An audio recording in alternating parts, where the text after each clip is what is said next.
Anne Baxter was an independent spirit throughout her life. A major star and Oscar winner, she defied the typical Hollywood actress stereotype. She refused to simplify herself for others, found trivial conversations dull, yet maintained a stylish, classy, and chic persona until her final days.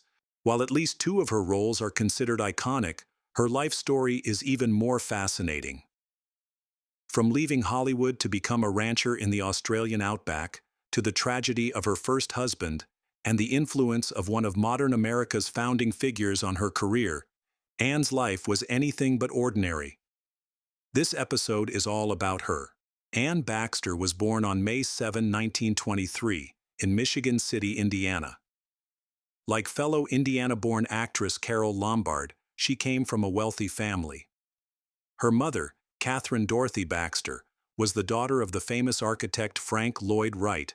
Wright spent significant time in Indiana, designing 8 homes in the state and working on several unbuilt projects, as his children had settled near the Lake Michigan dunes.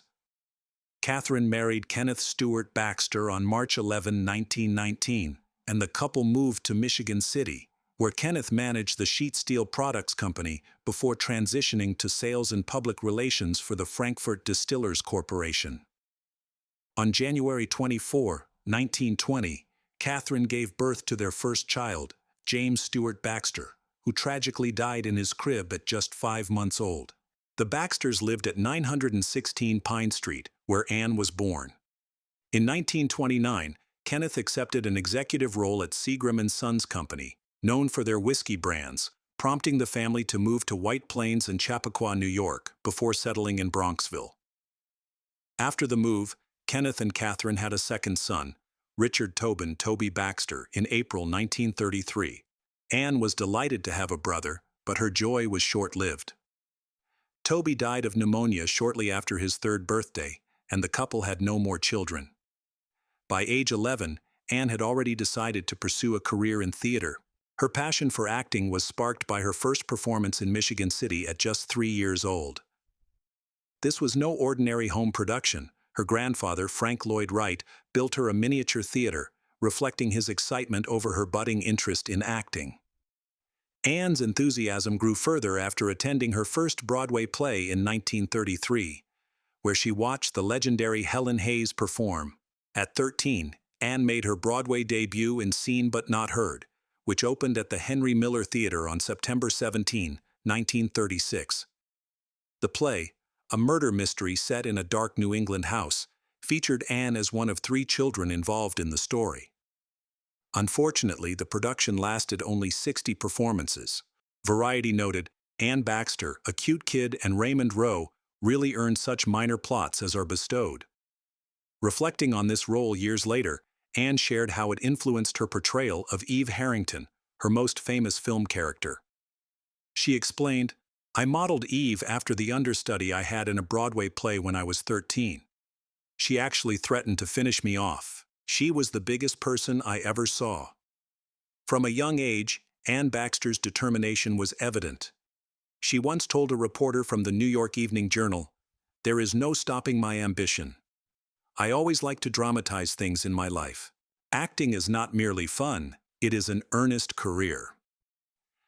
After seeing Anne perform in Seen But Not Heard, the renowned acting teacher Maria Uspenskaya invited her to join her prestigious drama school. Although Anne found Uspenskaya's rigorous training challenging, it clearly helped her grow as an actress. By the age of 14, Anne was already setting her sights on Hollywood. She managed to secure a screen test with producer David O. Selznick, but he rejected her due to her young age, advising her to return when she was older. Anne was determined to follow his advice. Back in New York, Anne faced the unpredictable nature of Broadway, where success was rare and failure was common. She played Leda Hammond in There's Always a Breeze, which opened on March 2, 1938, at the Windsor Theater, but closed after a short run. One critic quipped, "We could use a good strong sea breeze to blow that place straight out to the ocean." During the summers of 1938 and 1939, Anne performed at the Cape Playhouse in Dennis, Massachusetts, appearing in Susan and God and Spring Meeting.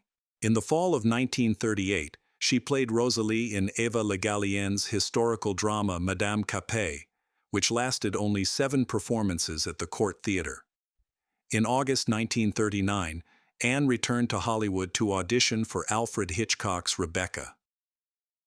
Her screen test with Laurence Olivier revealed a noticeable age gap between the two actors.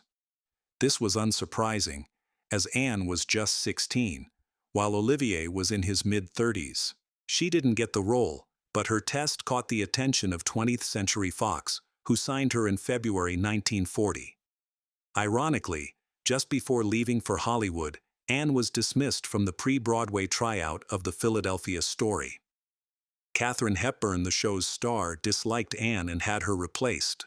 Reflecting on this setback, Anne later said, "Best to have failure happen early, wakes up the phoenix bird in you." Anne's 7-year contract with Fox began with a weekly salary of $350, which eventually increased to $3,000. Darryl F. Zanuck, head of Fox, first placed her in the studio school and then loaned her to MGM for a small role in 20 Mule Team, starring Wallace Beery. Anne played Jean Johnson, described as an attractive little desert flower, though the film focused more on borax mining in Death Valley. Beery criticized her for overacting, but Anne adjusted her performance to meet his expectations. Reflecting on this experience, Anne said, "Maybe an actress feels an intense loyalty to her first role. I'd wanted to be in pictures ever since I was 12, though I was fat and pudgy, had broken my nose, and was told to wear glasses, which I never did." In 1940, Anne's only film at Fox was The Great Profile, starring the declining star John Barrymore. She played Mary Maxwell, a playwright who writes a play for Barrymore's character, a fading stage actor. The film was shown as part of a double feature at the Palace Theatre and quickly faded into obscurity, though it later found an audience on late-night television. The following year, Anne graduated from University High School in Los Angeles. Her final apprentice role at Fox was in a remake of Brandon Thomas's farce Charlie's Aunt, starring Jack Benny and Kay Francis. Over the next decade, Anne frequently took on roles originally intended for other Fox stars who were unavailable due to other projects, personal breaks, or suspensions. While being seen as a backup for bigger names wasn't ideal, Anne remained unfazed by the competition. By the time Linda Darnell joined Fox in 1939, the studio's roster soon expanded to include Gene Tierney, Gene Crane, and June Haver.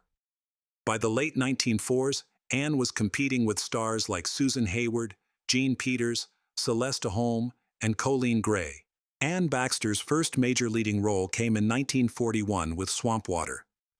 Set in the Okefenokee Swamp, Anne played Julie opposite Dana Andrews. Despite her efforts to portray a convincing local swamp resident, the film failed to make a strong impression on audiences. Critics noted that even with her costume smeared in mud, she didn't convincingly embody a rural character. Fox later remade the film in 1952 under the title Lure of the Wilderness. Joseph Cotton recommended Anne to Orson Welles for The Magnificent Ambersons. Although Jean Crane had been considered for the role, Fox ultimately loaned Anne to RKO for the project. The film, based on Booth Tarkington's Pulitzer Prize-winning novel, struggled at the box office. Unfortunately, much of Anne's performance was cut from the final version at RKO's request. Despite this, the edited film is now highly regarded by critics. Welles's original vision for the film is often said to have surpassed even Citizen Kane, though only Welles's notes provide insight into what was lost. Anne described the rough cut as an absolute masterpiece, but the deleted scenes were permanently discarded by RKO. Bernard Herrmann, the film's celebrated composer, was so angered by the studio's interference that he demanded his name be removed from the credits. Nevertheless, the film received 4 Academy Award nominations that year. Not everyone appreciated the film's visual style. During production, Frank Lloyd Wright, Anne's grandfather, visited the set. While Anne admired the sets as suitably grand, Wright was unimpressed. Welles recalled, "The old man used to visit us all the time and made withering remarks about the sets. I kept saying, 'But Mr. Wright, We agree with you, that's the whole point. But he couldn't get over how awful it was that people ever lived in those kinds of houses. In 1942, Anne appeared in an RKO short film titled How to Be a Star alongside Joseph Cotton, Arlene Francis, Chester Morris, Milton Berle, and Leif Erikson. The segment featured Anne and Cotton having their portraits drawn at Hollywood's Brown Derby restaurant, sparking rumors of a secret romance. However, there was no evidence to support these claims, and it was simply a case of sensationalist journalism, creating a story out of nothing. Nevertheless, Anne Baxter was becoming a recognized figure in Hollywood's social circles. Anne briefly dated fellow Fox actor George Montgomery and was secretly engaged to John Shelton for a few weeks. The studio even tried pairing her with William Ith, a new leading man. In a 1942 interview with Hollywood columnist Sidney Skalski, Anne made a statement that attracted significant attention. She described herself as an easy keep, which she later clarified was cowboy slang for a horse that thrives on eating almost anything. This cryptic remark about her romantic life kept the media intrigued, but ultimately, it reflected her reluctance to settle down at the time. Anne's film career shifted as World War II began. She became one of the most recognizable faces in U.S. war propaganda films of the 1940s. She starred as Nicole Rougeron, a young French woman who had loved Monty Woolley's deceased son in The Pied Piper. Adapted from Nevil Shute's novel about the impact of war in Europe, the film portrayed Anne as a French patriot. Her lively and mature performance fit the role well.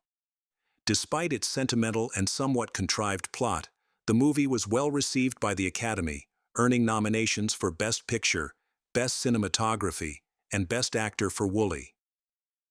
In 1943, Anne starred in Crash Dive, her first Technicolor film, playing the love interest of Navy torpedo boat officers Tyrone Power and Dana Andrews. The movie was notable for its special effects, which won an Oscar. Later that year, she was loaned to Paramount for Five Graves to Cairo, directed by Billy Wilder. Set in a war-torn African oasis hotel occupied by Nazis, the film featured an exciting but highly implausible story. Erich von Stroheim played the infamous General Erwin Rommel, the main draw for audiences. Anne played Mouche, a French woman bitter toward the English, who develops a romance with Franchoton's character. Like many during the war, Anne's political views began to take shape. She became a dedicated Republican, drawn to the ideals of Thomas E. Dewey, then governor of New York and a rising star in the party. Dewey was a tough politician, known for taking on New York's criminal underworld, successfully prosecuting notorious mobster Charles "Lucky" Luciano. As a moderate Republican, Dewey garnered support from various Hollywood stars, including Anne, who was one of his most enthusiastic backers.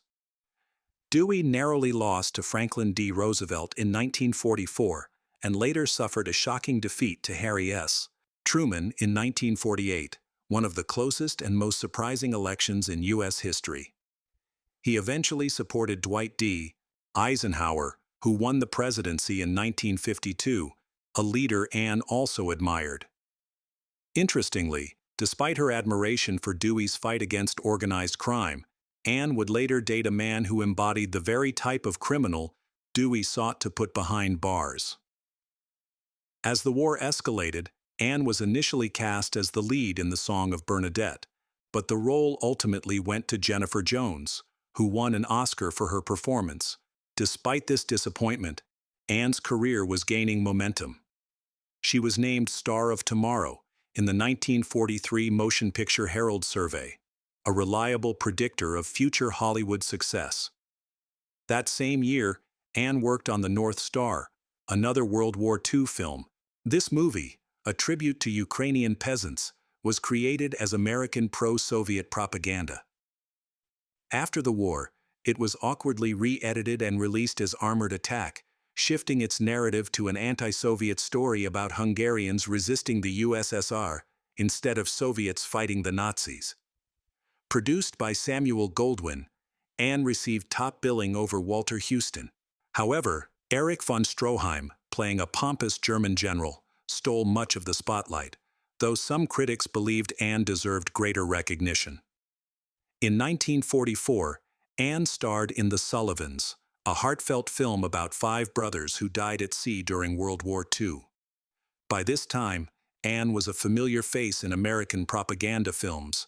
Reflecting on this period, she said, "I was getting almost as much mail as Betty Grable. I was our boys' idealized girl next door." Her next project, Guest in the House, was produced by the United Artists and based on the stage play Dear Evelyn. Anne gave a standout performance as a seemingly sweet young woman who subtly sows discord within a household. Bosley Crowther of the New York Times remarked, "She plays the record with so much coyness that anyone shy of a blind man could see that she was up to tricks." Despite her strong performance, the film failed at the box office, which was a devastating blow for Anne. She grew increasingly frustrated with being typecast in innocent roles by Fox. Anne's final film of 1944, Sunday Dinner for a Soldier, featured her as Tessa, the eldest sister in a family living on a houseboat in Florida.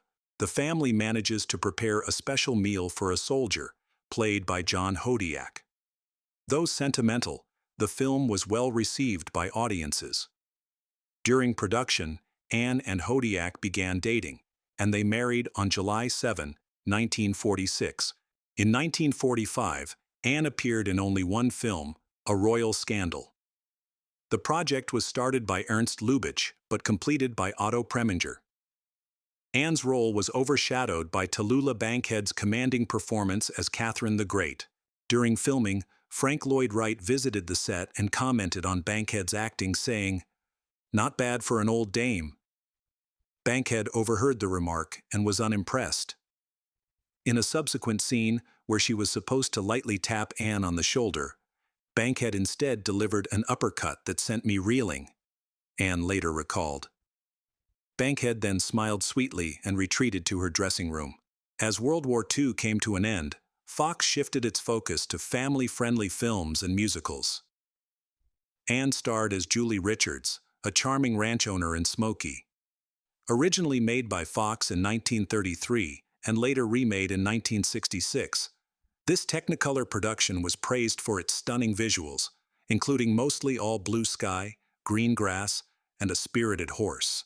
The film was a commercial success, earning $4 million at the box office. Anne's next project was Angel on My Shoulder, a film she worked on while loaned to United Artists. This movie was a follow-up to the successful Here Comes Mr. Jordan in 1941.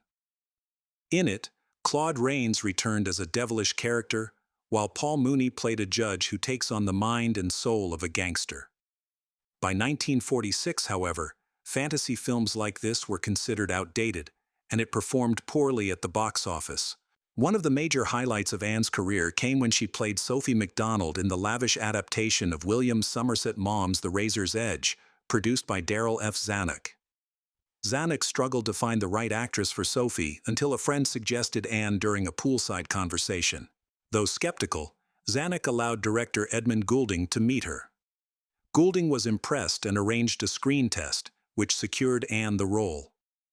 Anne felt her success in the part was due to her own background, as Sophie's Midwestern roots and country club upbringing mirrored her own.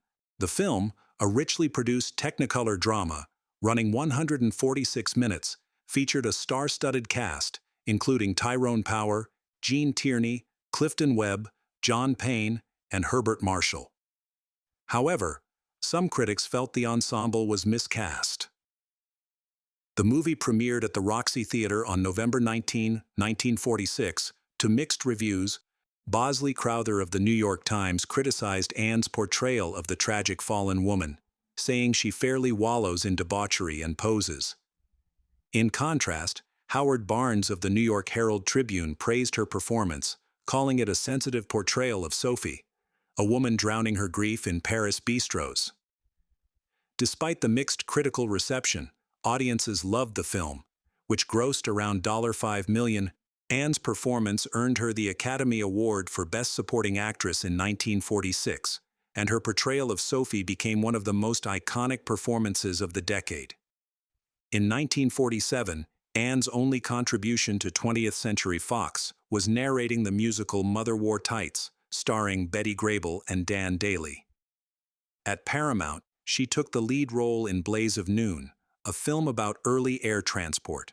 While the movie itself was lackluster, her scenes with William Holden brought some energy to the otherwise dull production. The following year, Anne appeared in Homecoming, playing a forgiving wife in a drama that reunited the popular pairing of Clark Gable and Lana Turner. John Hodiak also had a supporting role as a doctor and Gable's associate. Anne then shifted gears with The Luck of the Irish, playing an Irish character in a film that paired her with Tyrone Power for the third time.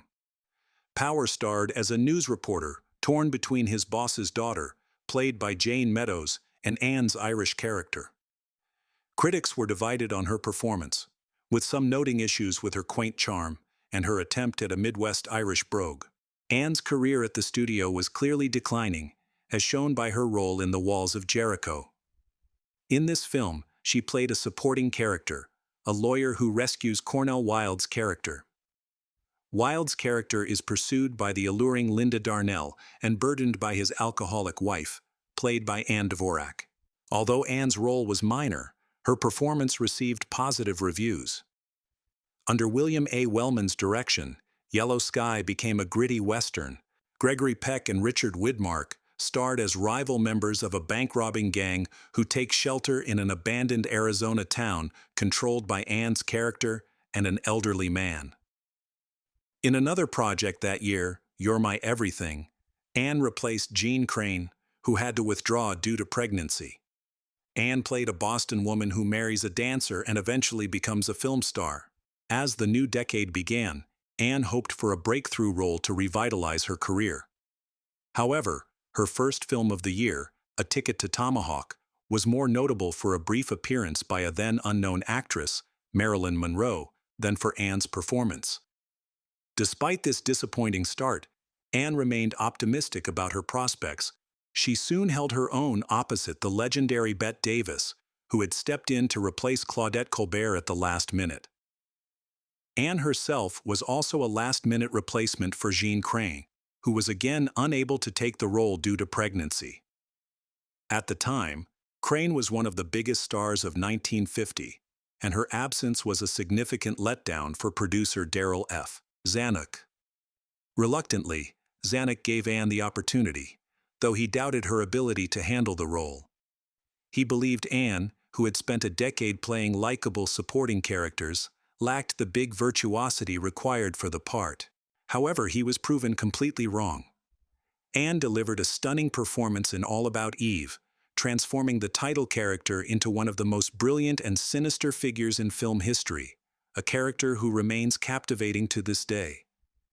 Zanuck was frustrated about being pressured into giving Marilyn Monroe a role by her persistent agent. He believed Monroe was only suited for comedic roles, but eventually allowed her to take on a small part. On set, Monroe was intimidated by Bette Davis, and during the 11th take of the theater lobby scene, Davis unleashed one of her trademark fiery tirades. Overwhelmed by anxiety and stress, Monroe fled the set and vomited. All About Eve premiered in New York City on October 13, 1950, to critical acclaim.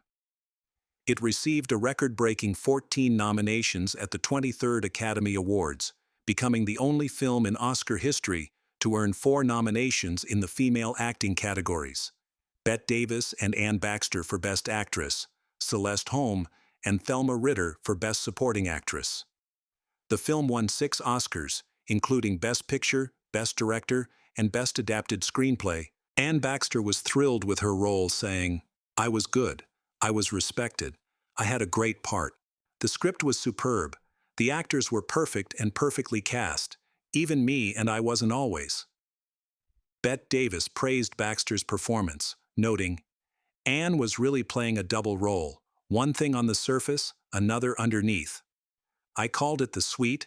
Her part was more difficult than mine." The success of All About Eve marked the high point of Baxter's career, but finding roles that matched her talent became increasingly challenging.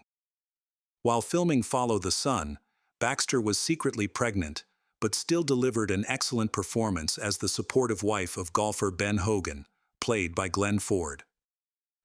She gave birth to her daughter Katrina on July 9, 1951. However, her pregnancy caused her to lose the lead role in 20th Century Fox's People Will Talk to Gene Crane, reversing their roles from All About Eve. In 1952, her final year at Fox, Baxter appeared in 3 films. In The Outcasts of Poker Flat, a remake of a Bret Hart story, she played Cal, a long-suffering woman, although Cameron Mitchell stole much of the spotlight. In the domestic comedy My Wife's Best Friend, both Baxter and her co-star MacDonald Carey struggled with comedic timing. Her last Fox film was O. Henry's Full House, where she portrayed Joanna, a desperately ill woman, in the sentimental segment The Last Leaf, alongside Jean Peters as her devoted sister. During this transitional phase in her career, Baxter reflected in Time magazine, "I've been presented as terribly nice, a good actress, wife, and mother. This is wonderful, but it's not interesting, is it?" She expressed a desire to be seen as sexy rather than wholesome, telling a reporter she preferred fan mail that said, "Let me have your bra strap for my memory book." Her marriage to John Hodiak suffered as her career eclipsed his, and they divorced on January 27, 1953. Baxter accused Hodiak of mocking her attempts to resolve their issues and subjecting her to mental cruelty. She received a modest alimony of $1,350 a month for their child, plus $50 a month for a trust fund. Baxter described their relationship as basically incompatible, but later reflected in her memoir, "I had loved John as much, but we eventually congealed in the longest winter in the world daily estrangement. Things unsaid. Even a fight would have warmed us.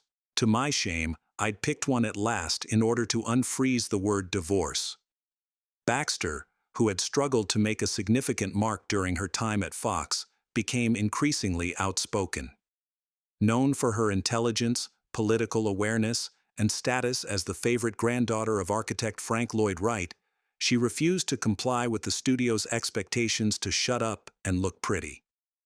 Speaking to the Associated Press, she remarked, "I said that most conversation in Hollywood has a boring sameness. It's all shop talk. Nobody talks about anything but the movie business. After working in it all day, it bores me to still go to a dinner party and hear nothing but talk about the recent movies." Free from the constraints of studio contracts, Anne decided to work independently. She signed a 2-film deal with Warner Brothers and was cast in Alfred Hitchcock's I Confess, which was filmed in Quebec. The movie starred Montgomery Clift as a priest caught in a murder investigation, while Anne played a married woman who had once been in love with him before he became a priest. However, the film was dark in tone and did poorly at the box office. Hitchcock was notably unhappy with Anne's casting. In an interview with François Truffaut, he revealed, "I didn't want Anne Baxter for the lead. I wanted Anita Björk, who had played Miss Julie, but Warner Brothers rejected her, sent her back to her fiancé, and informed me by phone that Anne Baxter had been assigned to the role. I met her for the first time a week before filming at the Chateau Frontenac." Comparing Anita Björk to Anne Baxter, wouldn't you say that was quite an awkward substitution? Despite this setback, Anne returned to Hollywood undeterred. Having dyed her hair blonde, she pulled off a publicity stunt that caused a media frenzy. She was seen at a restaurant with her agent, Russell Birdwell, smoking a large Havana cigar, a shocking and unconventional sight for a woman at the time. She claimed to have picked up the habit while in Quebec. The stunt succeeded in grabbing attention, putting her back in the spotlight, and reviving her marketability. In 1953, Anne starred in The Blue Gardenia, a film directed by Fritz Lang. In this melodrama, she played a lonely telephone operator who, after a blind date and heavy drinking, wakes up accused of murder. While some critics focused more on Anne Sothern's return to the screen, the film remains a notable entry in Anne's career and is still worth watching. That same year, Anne replaced Agnes Moorehead in the stage play John Brown's Body, joining a touring production alongside Tyrone Power and Raymond Massey. She stayed with the production for 5 months, and then traveled to Europe to star in Carnival Story for RKO. In this bleak melodrama, she played Willie, a struggling German woman who joins an American carnival touring post-war Munich and falls in love with Barker Steve Cochran. Next, she appeared in Bedeviled, her first film in CinemaScope. In this movie, Anne adopted a slimmer look and played Monica Johnson, a nightclub singer caught up in a murder plot. In 1955, Anne moved to Universal and appeared in One Desire. This Western, set in a 1910 Oklahoma oil town, featured Rock Hudson as her romantic interest. The role had initially been intended for Lana Turner, and then for Anne's old rival Jean Crane, who had recently joined Universal, but it ultimately went to Anne. However, the film did little to boost her career. The end of her marriage and her departure from the studio system were meant to be liberating, but neither turned out as she had hoped. After separating from John Hodiak, her most notable romance was with Filippo Autolitano, an Italian-American mobster linked to the Gino crime family. At the time, the family wasn't yet known as the Gambino family and was still led by the infamous Albert Anastasia, former head of Murder, Inc. The relationship was brief, and part of its allure may have been its defiance of her previously strong anti-mafia political beliefs. Tragedy soon struck, plunging her into emotional turmoil. On October 9, 1955, John Hodiak died suddenly of a heart attack at his parents' home in Tarzana, California, shortly after completing the film On the Threshold of Space. His untimely death at the age of 41 was a shock. The following year, Anne sought to secure his $25,000 estate for their daughter, Katrina, but her claim was contested by Hodiak's parents. Anne had the opportunity to return to a stable career for financial security, but she resisted the constraints of long-term studio contracts. She continued to move between studios, turning down offers that promised professional stability. She explained, "They're not for me. I don't want them nor the professional security they contain. I don't want my life to be a calm, steady stream, and that's what it would be if I signed any of those contracts." Instead, she worked on a low-budget film directed by her agent, publicist, and boyfriend, Russell Birdwell. Their relationship was passionate and ambitious, as evidenced by 175 letters from Anne to Birdwell, now preserved at Princeton University Library. Together, they even founded Baxter Birdwell Productions. However, their partnership was short-lived, ending in 1956 when their relationship fell apart. Anne's career saw a major turning point when she took on a prominent role in the remake of The Ten Commandments. This performance became a defining moment in her career and validated her unconventional approach to choosing roles. In Cecil B. DeMille's epic, she portrays Nefertiti, a captivating princess entangled in a power struggle between Yul Brynner as Ramesses and Charlton Heston as Moses. Her elaborate costumes and radiant appearance marked a return to form. While some critics dismissed her portrayal as overly sexualized, the criticism faded when the film began airing on television.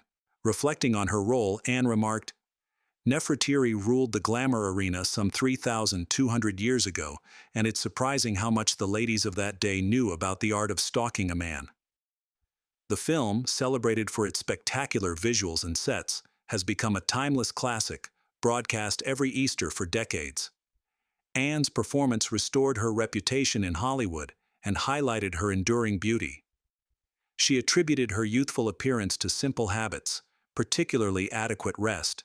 In 1956, reflecting on her career, Anne said, "I remember asking myself why I wanted to be an actress. I thought I knew for years. It was the challenge, always the challenge. On the screen, it's you up there, and you're asking the audience if you're justifying yourself, if you're interesting enough to hold their attention, if you have a unique identity, and the talent to make it worth their while to watch you, wonder about you, and maybe even be won over by you." In 1957, Anne appeared in Three Violent People, a fairly unremarkable Western, where she played a woman with a troubled past who marries Charlton Heston. The role attracted attention when she fell off a wooden horse during a costume fitting with designer Edith Head. Later that year, Anne returned to the stage in Carson McCullers' play, The Square Root of Wonderful. It premiered at the National Theatre on Broadway on September 30, 1957, but closed after just 45 performances. Adding to her misfortunes, her apartment was robbed of $110,000 worth of jewelry during one of the performances. In 1958, Anne was initially cast in the film Too Much, Too Soon, based on Diana Barrymore's life, but she declined the final script and was replaced by Dorothy Malone. Instead, she appeared in Chase, A Crooked Shadow, a modest thriller produced by Douglas Fairbanks Jr. The film had a quiet release at Manhattan's Little Carnegie Theater in early 1958 and quickly faded from public attention. That same year, Anne began working extensively in television. She appeared in Playhouse 90, The Right-Hand Man with Dana Andrews, and Stopover on TV Theater. She spoke highly of television, calling it the greatest entertainment smorgasbord in the world. It dishes out twice-baked beans with caviar. When asked about her work across TV, theater, and film, she said, "I love to work in all mediums. I suppose that might sound greedy, but I'm dedicated to being better than good.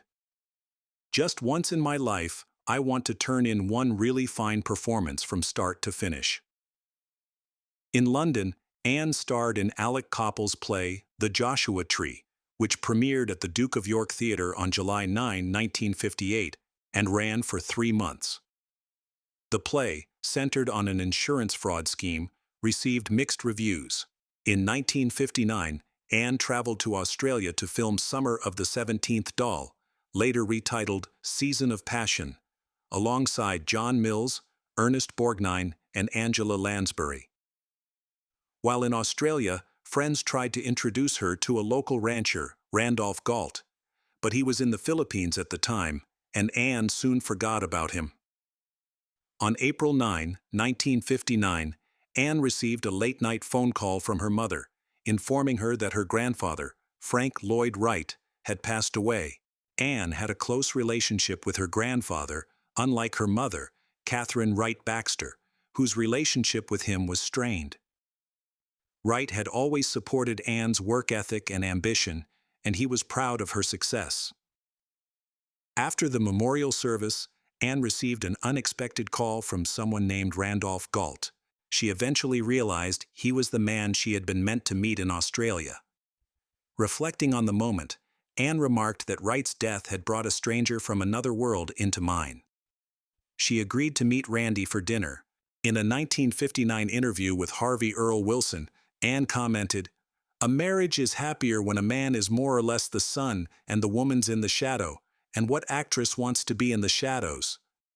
However, her perspective changed when she married Randolph Galt, a former Air Force pilot and owner of a large ranch in Australia, on February 18, 1960. After working 5 months on the film Cimarron at MGM, Anne experienced a miscarriage in October 1960. Despite this setback, the couple remained resilient and welcomed a daughter, Melissa, on October 5, 1961. The next month, Randolph officially adopted Katrina, Anne's daughter from a previous relationship. Shortly afterward, the family moved to Australia to settle on Giro Station, a remote 37,000-acre ranch located 150 miles north of Sydney, with the nearest neighbor 10 miles away. The isolation proved challenging for Anne, but she adapted to managing household and ranch duties, a stark contrast to her former life as a Hollywood actress with roots in American high society. She explained, "We make our own electricity. There are no push-button kitchens, no frozen foods. Our groceries come by delivery truck twice a week, along with the mail. I do all the cooking. Help is hard to get in Australia." Drawing from her experiences there, she later wrote the best-selling book, Intermission, A True Story. Cimarron premiered at Radio City Music Hall in February 1961, but was widely criticized as a lackluster remake of the 1931 film, starring Irene Dunne and Richard Dix. That same year, Anne also starred in Mix Me a Person, a slow-paced melodrama filmed in England, where she played a renowned psychiatrist. In 1962, Anne took on the role of Teresina Vitaveri, a Mexican cafe owner in the film A Walk on the Wild Side, where her character's love for Lawrence Harvey's was unreturned. The movie featured an ensemble cast, including Barbara Stanwyck, Capucine, and Jane Fonda. While filming, Anne became pregnant, and she and her husband decided she should deliver the baby in the United States. The family relocated to California, and Anne gave birth to their daughter, Maginelle, on March 11, 1963. During the production of A Walk on the Wild Side, many of her scenes were filmed with her standing behind a counter to conceal her pregnancy. Shortly after Maginelle's birth, Anne and Randolph chose not to return to Australia. Instead, they acquired an 11,000-acre ranch near Grant, New Mexico. They hired Anne's cousin, Eric Lloyd Wright, to design a 3,000-square-foot adobe house near the Zuni Mountains. Despite the new home and stunning surroundings, their marriage began to unravel. Anne did not act in films again for 3 years, making only a short appearance in Jerry Lewis's The Family Jewels in 1965, where she played an actress seen in an in-flight movie. After several television appearances, including a role in the iconic Batman series, Anne starred in Tall Women, a low-budget Spanish Western dubbed into English. The film was widely released in 1967 in U.S. action theater markets. In the slapstick comedy The Busybody, Anne played a glamorous con artist who nearly gets the lead character, played by Sid Caesar, killed. That same year, Anne and her husband separated, prompting her to move back to Hollywood with her daughters to relaunch her career. Reflecting on her past decisions, she said, "I gave up my career because I was very much in love. My husband didn't want me to give it up. I think he was wiser than I was." About her time in Australia, she added, "It's an unpardonable thing to leave." Anne then signed a 3-year television film contract with Universal Studios. Calling herself a stock company of one, she appeared in several made-for-TV films, including Stranger on the Run of Henry Fonda, Companions in Nightmare, Marcus Welby, M.D. playing Myra Sherwood, The Challengers, and Ritual of Evil. She also acted in the TV series The Name of the Game, earning an Emmy nomination for her role in the Bobby Courier story. However, she lost the award to Geraldine Page, who won for The Thanksgiving Visitor. When rumors surfaced that Anne might replace Lauren Bacall in the musical Applause based on All About Eve, Anne addressed the speculation, saying, "Darling, I've always had a voice. I once sang, but my career went in a different direction. I have a voice with range. God knows it projects to the third balcony. I've been shushed all my life." Anne ultimately took on the role of Margot Channing, originally played by Bette Davis. Despite it being her first Broadway musical, Anne's performance was a hit, and she remained in the role until July 27, 1972. Penny Fuller, who played Eve Harrington in the musical, remarked that while Lauren Bacall brought charisma and star power to the role, Anne's performance was defined by her acting skill rather than her persona. In 1974, Anne returned to Broadway in 2 of Noel Coward's one-act plays, Come Into the Garden, Maud, and Song at Twilight, alongside longtime friends Hume Cronin and Jessica Tandy. The plays ran successfully for 140 performances. Reflecting on this stage of her career, Anne described it as her smorgasbord years, adding, "I'm getting ready for my dessert years, which I intend to enjoy like a dieter who's been very, very good, and then digs into a hot fudge sundae, complete with whipped cream and a cherry on top." In a 1975 interview with the Chicago Daily News, Anne spoke openly about the challenges of balancing a career and family life, stating, "Nobody has ever done both at the same time to full satisfaction. Anyone who says she has is lying." On January 30, 1977, Anne married Wall Street banker David Klee, but tragically, he passed away just 10 months later.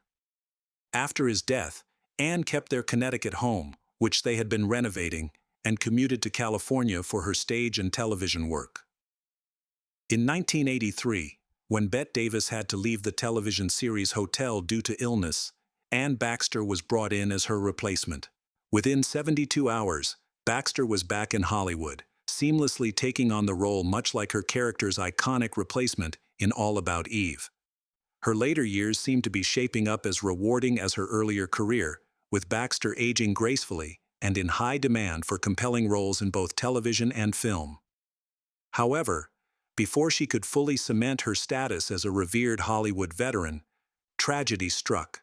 On December 4, 1985, while walking down Madison Avenue in New York on her way to a hair appointment, Baxter suffered a cerebral hemorrhage and collapsed. She had paused to hail a taxi, but this would be the final act of her life. She passed away 8 days later at Lenox Hill Hospital at the age of 62, never regaining consciousness.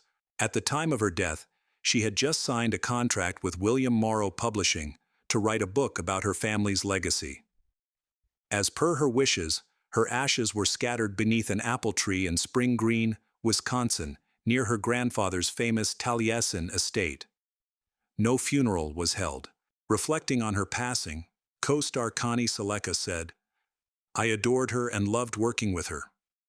Her death is a great loss to me personally and a tremendous loss for the show." Charlton Heston added, "The world has lost a remarkable actress and a significant star. Anne was a stimulating actress to work with and a fine woman as well. I will miss her." In interviews, Anne often expressed her philosophy. "I'm an actress, not a personality. It's more successful to be a personality, but can you bring that to every role? I don't spill over into everything I do. I do what I do from inside someone else's skin,